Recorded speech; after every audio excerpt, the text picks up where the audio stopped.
Mr. Chairman, Mrs. Roosevelt, Senator Morris,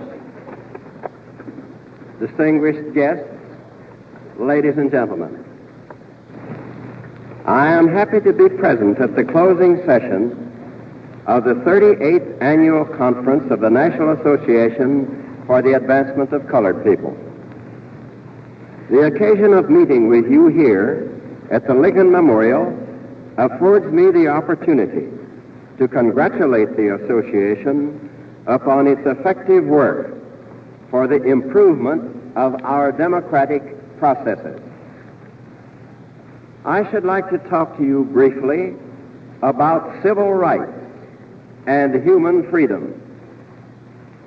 It is my deep conviction that we have reached a turning point in the long history of our country's efforts to guarantee freedom and equality to all our citizens.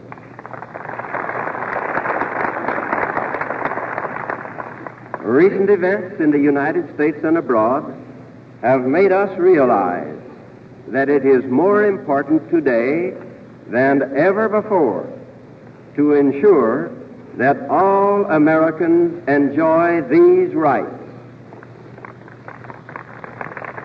When I say all Americans, I mean all Americans.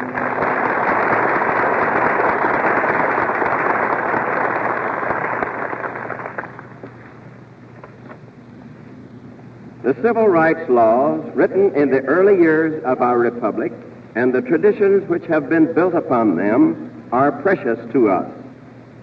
Those laws were drawn up with the memory still fresh in men's minds of the tyranny of an absentee government. They were written to protect the citizen against any possible tyrannical act by the new government in this country.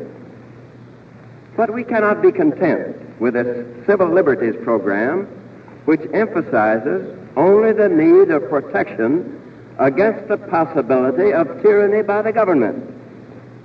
We cannot stop there. We must keep moving forward with new concepts of civil rights to safeguard our heritage. The extension of civil rights today means not protection of the people against the government, but protection of the people by the government.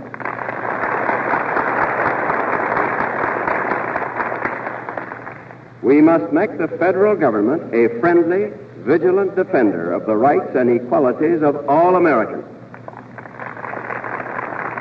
And again, I mean all Americans. As Americans, we believe that every man should be free to live his life as he wishes. He should be limited only by his responsibility to his fellow countrymen. If this freedom is to be more than a dream, each man must be guaranteed equality of opportunity.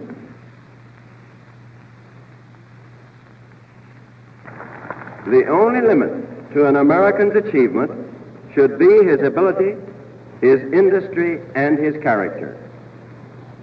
These rewards for his effort should be determined only by those truly relevant qualities. Our immediate task is to remove the last remnants of the barriers which stand between millions of our citizens and their birthright. There is no justifiable reason for discrimination because of ancestry, or religion, or race, or color.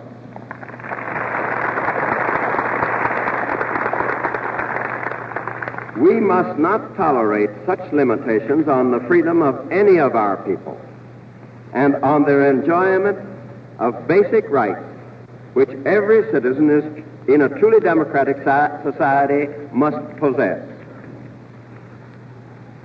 Every man should have the right to a decent home, the right to an education, the right to adequate medical care, the right to a worthwhile job, the right to an equal share in making the public decisions through the ballot, and the right to a fair trial in a fair court.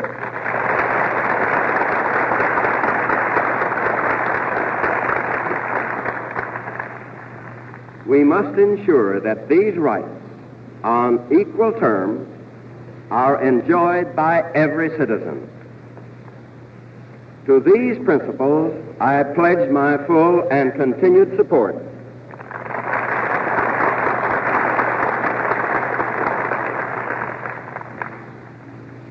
Many of our people still suffer the indignity of insult, the harrowing fear of intimidation, and, I regret to say, the threat of physical injury and mob violence. Prejudice and intolerance in which these evils are rooted still exist. The conscience of our nation and the legal machinery which enforces it have not yet secured to each citizen full freedom from fear. We cannot wait another decade or another generation to remedy these evils. We must work as never before to cure them now.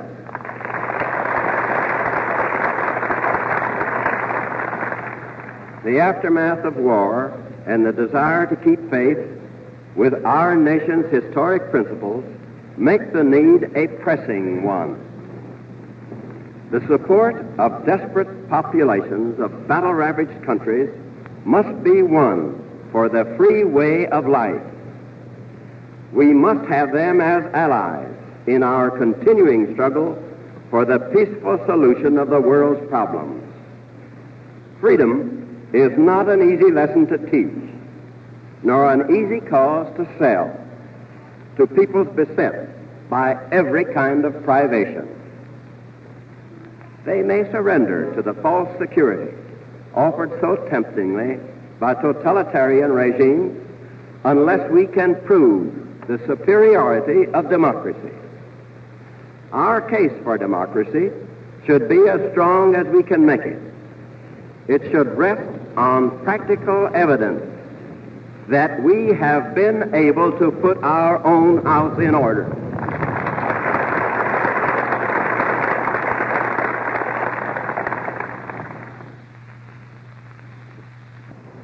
For these compelling reasons, we can no longer afford the luxury of a leisurely attack upon prejudice and discrimination. There is much that state and local governments can do in providing positive safeguards for civil rights. But we cannot any longer await the growth of a will to action in the slowest state or the most backward community. Our national government must show the way.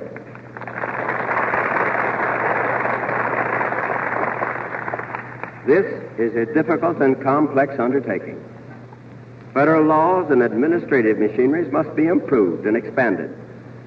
We must provide the government with better tools to do the job. As a first step, I appointed an advisory committee on civil rights last December. Its members, 15 distinguished private citizens, have been surveying our civil rights difficulties and needs for several months. I am confident that the product of their work will be a sensible and vigorous program for action by all of us. We must strive to advance civil rights wherever it lies within our power.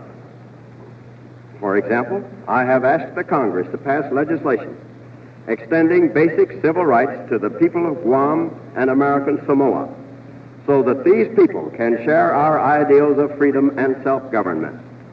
This step, with others which will follow, is evidence to the rest of the world of our confidence in the ability of all men to build free institutions. The way ahead is not easy. We shall need all the wisdom, imagination, and courage we can muster. We must and shall guarantee the civil rights of all our citizens.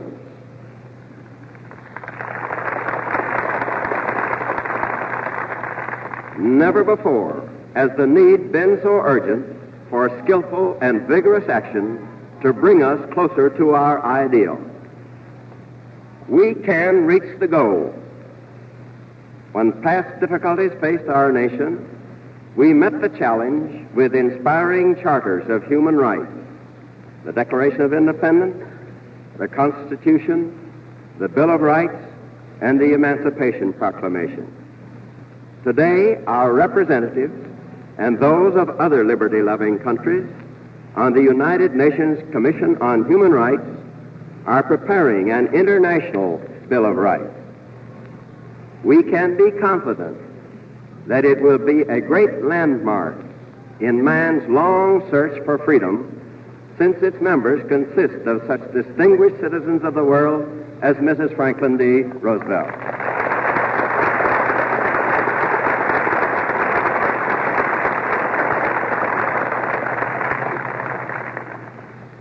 With these noble charters to guide us, and with faith in our hearts, we shall make our land a happier home for our people, a symbol of hope for all men, and a rock of security in a troubled world.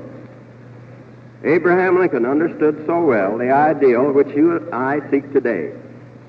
As this conference closes, we would do well to keep in mind his words when he said, "If it shall please the divine being who determines the destinies of nations, we shall remain a united people, and we will, humbly seeking divine guidance, make their prolonged national existence a source of new benefits to themselves and their successors, and to all classes and conditions of mankind."